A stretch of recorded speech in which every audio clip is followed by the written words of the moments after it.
In this video, we're going to look at how Augustus used his relationship with Julius Caesar to gain power and then throughout his reign.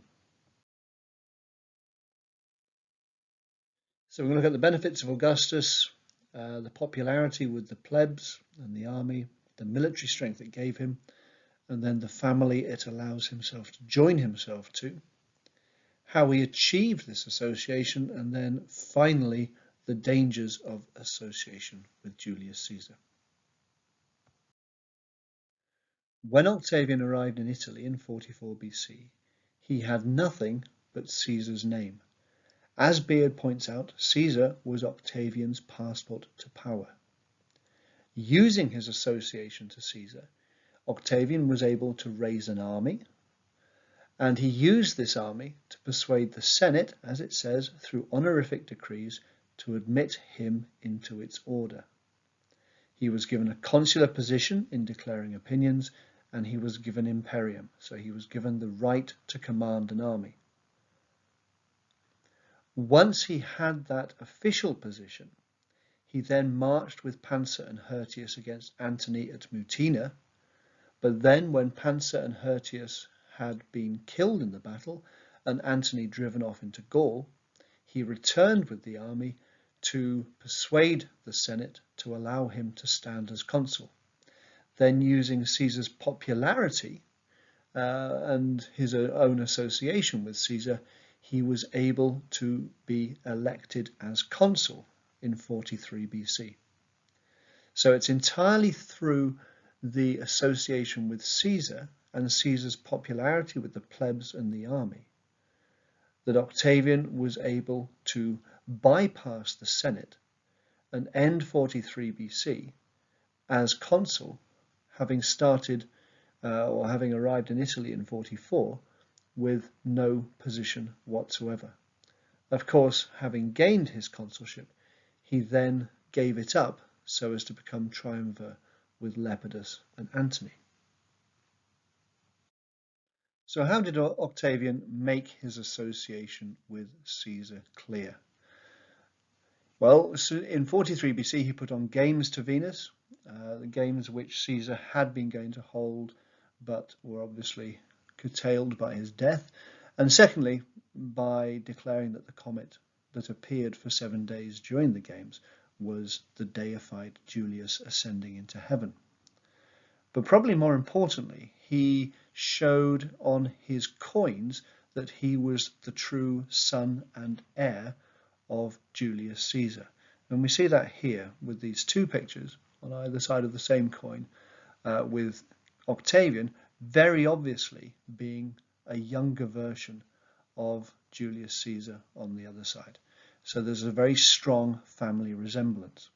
This resemblance is made even more clear by the repetition of the name Gaius Caesar down the left-hand side. However, Octavian is also being careful. He doesn't want to upset the Senate too much, because if you upset the Senate too much, then you end up getting stabbed like Caesar had been.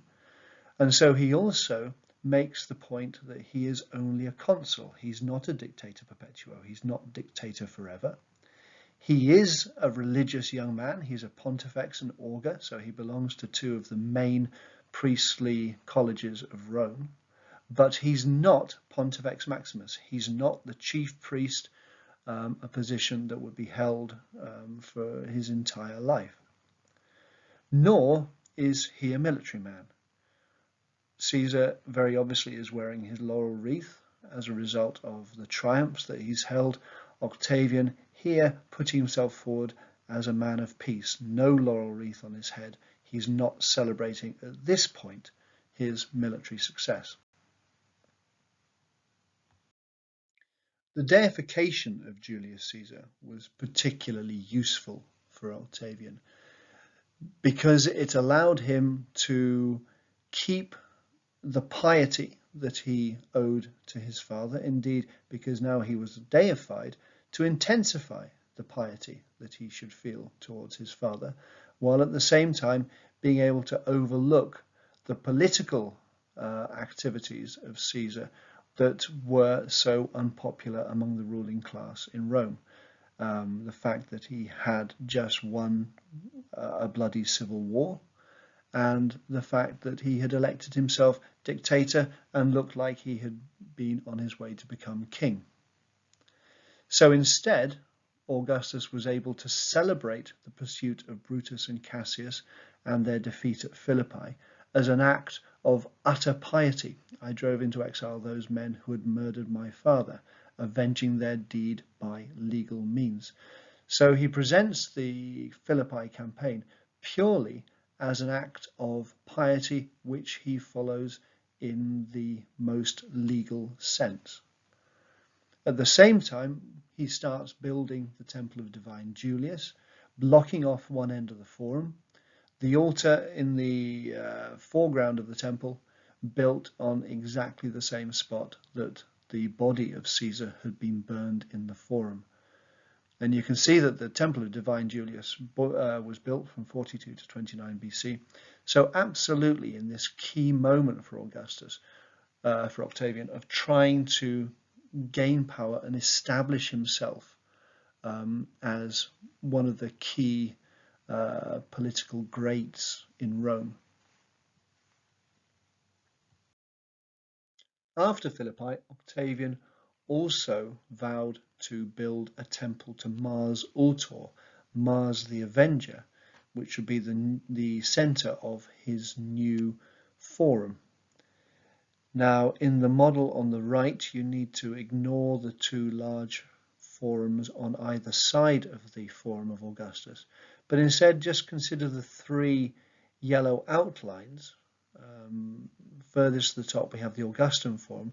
Right next to that, we have the Forum of Julius Caesar. And then at the bottom there, we have the Temple of the Divine Julius. So three key buildings, all reflecting his Julian ancestry, all in the middle of Rome itself. Now the Forum became, as time went by, almost the center of military power in Rome. As Suetonius says, he decreed that in it the Senate should consider wars and claims for triumphs. From it those who were on their way to the provinces with military command should be escorted, and to it victors on their return should bear the tokens of their triumph. So it was the center of military activity in Rome. At the same time, it celebrated very strongly both Julius Caesar, who became a god, one of the three main statues in the Temple of Mars, together with Venus and Mars. But it also celebrated the ancestry of Augustus. So on one side, on the left-hand side, we've got Aeneas in the hemicycle. On the other side, we've got Romulus. In the middle, we have this triumphal chariot with Augustus, thus creating this triangle which almost implies that there is a historical inevitability about Augustus being the ruler of Rome. So after Romulus, after Aeneas, then you're going to get Augustus. Next to Aeneas, we have the statues of the Julians and the Alban kings. So these are all going to be members of the Julian family, because the Alban kings would have been descended from Aeneas, and also proving that link between Aeneas and Romulus, and therefore from Romulus down to Augustus himself.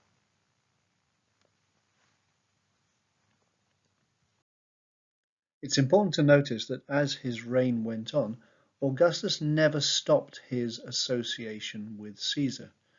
And the coin on the top is from between 32 and 29 BC. It celebrates peace, and it's a coin that would have been minted to pay the troops who were going to fight at Actium. The lower coin is a coin probably minted in 13 BC or 12 BC maybe, to celebrate Augustus becoming Pontifex Maximus. But very clearly on both of them is the name Caesar. So Caesar was an important part of the way that Augustus thought of himself. And Divi Filius on the first coin sometimes crops up on later coins as well. As Goldsworthy points out, Julius Caesar was not forgotten, still less suppressed, and his reputation and glories continued to add to the auctoritas of his son, but they did not need to be paraded. So as far as Goldsworthy is concerned, the only reason that Caesar became advertised less is that Augustus had begun to achieve more. Augustus didn't need to advertise Caesar's godliness anymore because, to be honest, Augustus was getting so close to godliness himself.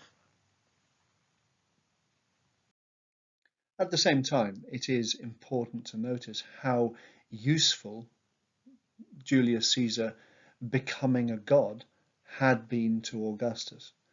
And this comet motif is emblematic of Caesar throughout this period, that whenever you see a comet, and we see comets, shooting stars in the Aeneid as well, for example, and these should be taken as indications of the Julian ancestry.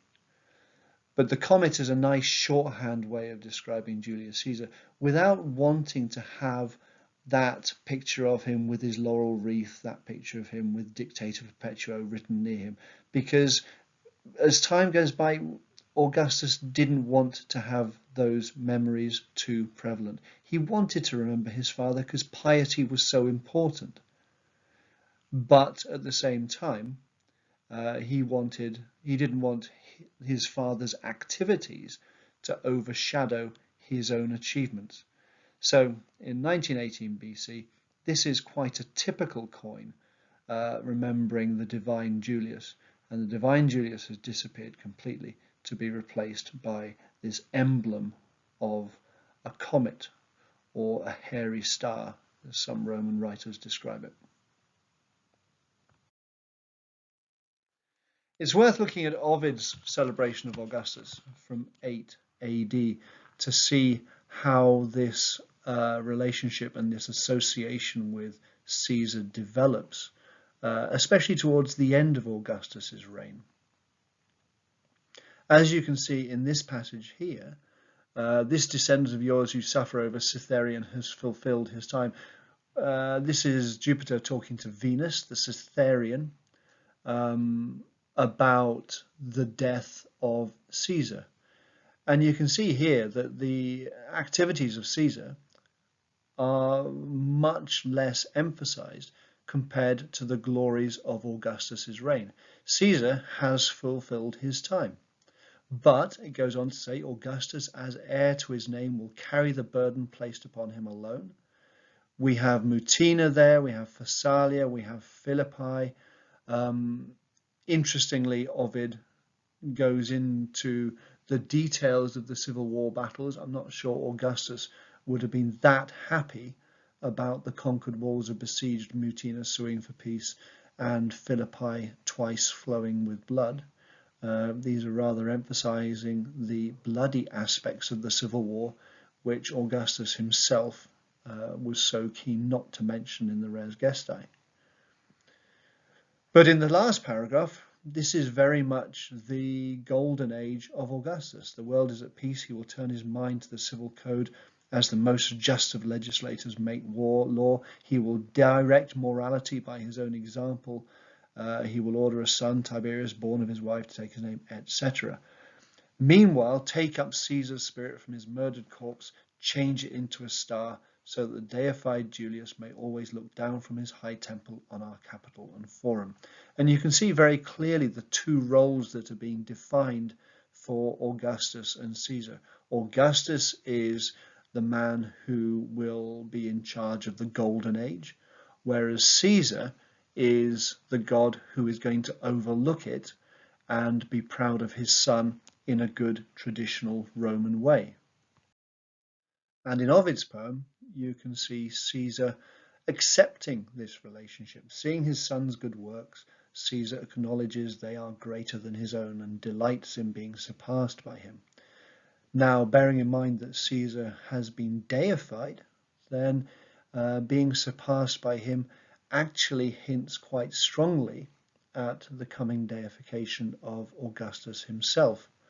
Though the son forbids his own actions being honoured above his father's, nevertheless fame, free and obedient to no one's orders, exalts him despite himself and denies him in this one thing. So very clearly, the actions of Augustus are very obviously greater than the actions of Caesar, so much so that in these two sections we've not mentioned at all the achievements of Caesar. We've only mentioned his deification. And finally then Ovid finishes with these great characters from mythology where a great father is outdone by a greater son. So Atreus is outdone by Agamemnon and Achilles outdoes Peleus. And finally, somewhat controversially perhaps, Jove outdoes Saturn. So we end with this religious idea again, which might well be that kind of subtle link to the deification that will take place in 6 years' time.